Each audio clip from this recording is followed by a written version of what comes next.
السلام علیکم ورحمۃ اللہ وبرکاتہ۔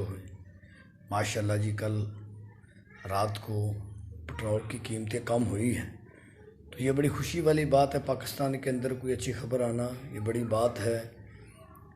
تو اس کے لیے ہم یہی ہے کہ جیسے پٹرول کی قیمتیں کم ہوئی ہیں تو اس کے اندر کن لوگوں کو فائدہ ہوا ہے، یہ موٹر سائیکل والوں کو، گاڑیوں والوں کو، تو کس طرح ہر ایک عوام تک اس کا فائدہ پہنچے۔ یہ سب سے بڑی بات ہے، سب سے بڑا المیہ یہ ہے اس ملک کا کہ ایک ادارہ تو کام کرتا ہے، دوسرا اس کو کرنے کے لیے تیار نہیں ہے۔ جو پیٹرولیم والے ہیں ان کو نے جو ریٹ کم کیا ہے تو اب جو عمل درآمد کرانے والے ہیں کہ چیزوں کو ریٹ کم کریں، کرائے کو کم کریں، وہ تو اپنا کردار ادا کریں۔ جیسی مہنگائی ہوتی ہے، جیسی کوئی چیز بڑھتی ہے تو اسی منٹ کے اندر پورے پاکستان کے ہر بندے کو اس کا اثر پہنچتا ہے۔ اس کے اوپر کوئی انتظار نہیں کیا جاتا، اس کے اوپر کوئی نوٹیفیکیشن نہیں دیکھا جاتا، کیونکہ بھائی اس کو کوئی پوچھنے والا نہیں ہے، کوئی ان کو کہنے والا نہیں ہے، جو مرضی کر لیں۔ تو جب چیزیں کم ہوتی ہیں، ریٹ کم ہوتا ہے، جو اس کام کے اندر عوام کو فائدہ رہتا ہے اس کا کوئی پوچھنے والا نہیں ہے۔ یہ مشکل تو نہیں ہے، جیسے ادارے ایک کام کروا سکتے ہیں تو ایسے کیا کہ ملک کے اندر جو ہے ہر کو کیوں فائدہ نہیں پہنچ سکتا۔ جیسے کرائے والے ہیں مرضی کرتے ہیں، عوام ان سے جھگڑتے ہیں، سواریاں ان سے جھگڑتی ہیں، نہیں جی ہم اپنی نہیں کم کریں گے، ہمیں پٹرول ہے ہم نہیں کم کر سکتے، یہ ہے وہ ہے، کرائے بہت زیادہ ہے۔ صرف ایک جو ادارے والا ہے، ایک جو ان کو کہنے والا ہے ایک اڈے کے اوپر آدھے گھنٹے کے لیے کھڑا ہو۔ ہماری قوم کے دو ہی حل ہیں، ایک تو جو ہے ان کو کام سے فارغ کر دیا جائے، دکان کو بند کر دیا جائے، کام سے نکال دیا جائے، اور دوسرا جو اس کی مار کا حل ہے۔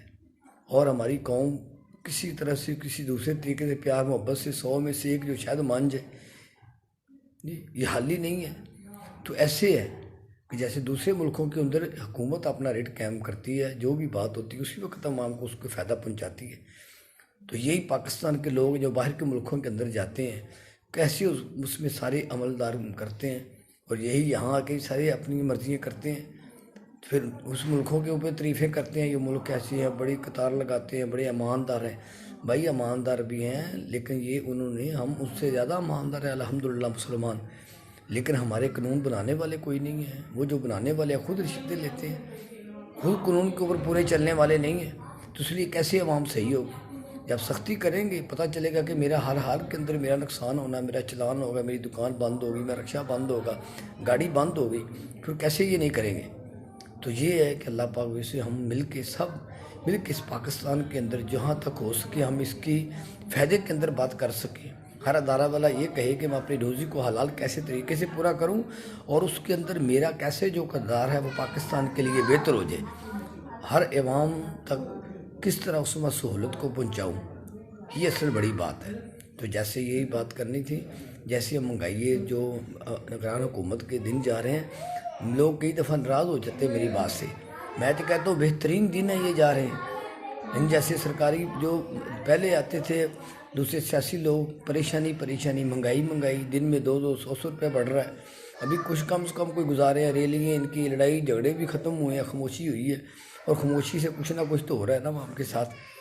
باقی یہ کام اداروں نے کرنے ہیں جی، انہوں نے پوچھنا ہے، پوچھنے والا کوئی نہیں ہے تو پھر کیا کریں گے جی؟ عوام کہاں جا کے لڑے گی، کس گاڑی والوں سے لڑے گی، کس دکان والے سے لڑے گی؟ کوئی مانتا ہے؟ کوئی بھی نہیں مانتا، آگے سے بےزتی کرتے ہیں۔ تو یہ اداروں کا کام ہے، جو ان سے پیسے لیتے ہیں، جن کی روزی اس کے اوپر لگی ہوئی ہے، ذمہ داری ہے، وہ ان کو سختی سے کہیں گے کیوں نہیں یہ سارے کریں گے؟ تو اللہ پاک دوستو اس کی سمجھ نصیب فرمائے۔ مسلمان کی زندگی تو دو زندگی ہیں، ایک دنیا کی زندگی ہے کہ اس کو اچھے سے ایسے کیسے ہم گزارنے والے بن جائیں، اور اس کے اندر ہم آخرت کو کیسے بنائیں گے۔ یہ دنیا کی یہ چیزیں ہیں، مال، اس کو ہم اچھا طریقے سے استعمال کریں گے، کام کریں گے، لوگوں کے ساتھ تعاون کریں گے، اپنی نوکری بھی کریں تو اس کی آخرت بھی ہماری بنے گی۔ اللہ پاک مجھے اور سب کو عمل کرنے کی توفیق عطا فرمائے۔ جزاکم اللہ خیر۔